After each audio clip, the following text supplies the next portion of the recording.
রাজধানীর কারওয়ান বাজার থেকে ফার্মগেট এলাকায় মেট্রো রেলের পিলারে তুলে ধরা হয়েছে ক্ষমতাচ্যুত আওয়ামী লীগ সরকারের শাসনামলে বছরওয়ারি চিত্র, যেটির নামকরণ করা হয়েছে ফিরে দেখা ফ্যাসিস্ট রেজিম।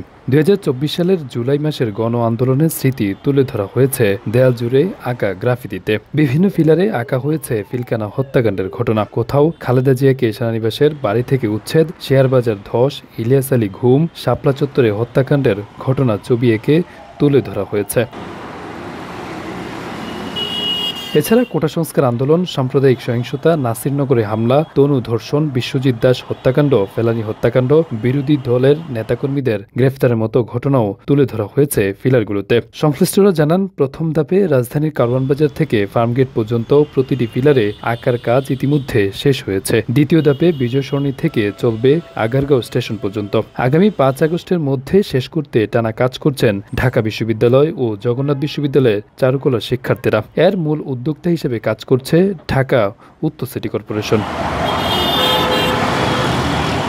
এই ব্যতিক্রমধর্মী এই প্রদর্শনী দেখে মুগ্ধ হচ্ছে নগরবাসী। তারা বলেন, গত ১৬ বছরে হাসিনা যা করেছে তা মানুষের কাছে তুলে ধরা খুবই ভালো হয়েছে। এছাড়া জুলাই আন্দোলনে হত্যাকাণ্ডে জড়িত হাসিনার বিচার দাবি জানান তারা।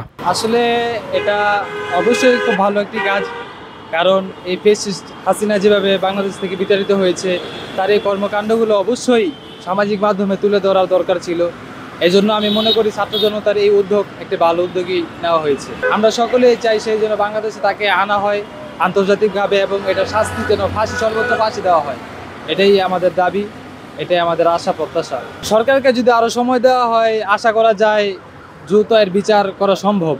আর যদি নির্বাচন বলেন যে দ্রুত নির্বাচন দেন, তাহলে তো সম্ভব না, কারণ আগে সংস্কার প্রয়োজন। তারপর খুনিদেরকে বাংলাদেশে আনার পরে তাদেরকে শাস্তির আওতা আনা সম্ভব, যদি প্রধান উপদেষ্টা ডক্টর মোহাম্মদ ইউনূস স্যার চান।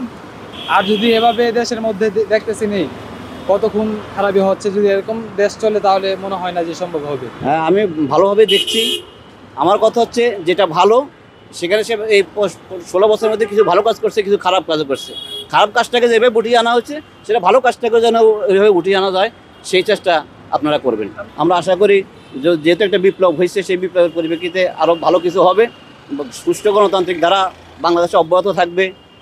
চাঁদাবাজি, দখলদারি এগুলো যেন কমে, আমরা সেই আশা ব্যক্ত করি। এটা আমাদেরও দেখে ভালো লাগছে, অনেকে অনেক দেখতে শিখতে পারতেছে। স্থানীয় সরকার, পল্লী উন্নয়ন ও সমবায় মন্ত্রণালয়ের উপদেষ্টা আসিফ মাহমুদ সজীব ভুঁইয়ার উদ্যোগে চলছে ফিরে দেখা ফ্যাসিস্ট রেজিম গ্রাফিতি অঙ্কন। উপদেষ্টা আসিফ মাহমুদের ভেরিফাইড ফেসবুক পেজে এক পোস্টে এ তথ্য জানানো হয়েছে। এছাড়া গণ অভ্যুত্থানকে স্মরণে রাখতে মাস জুড়ে থাকছে নানা আয়োজন। আরাফাত হোসেন, যুগের চিন্তা, ঢাকা।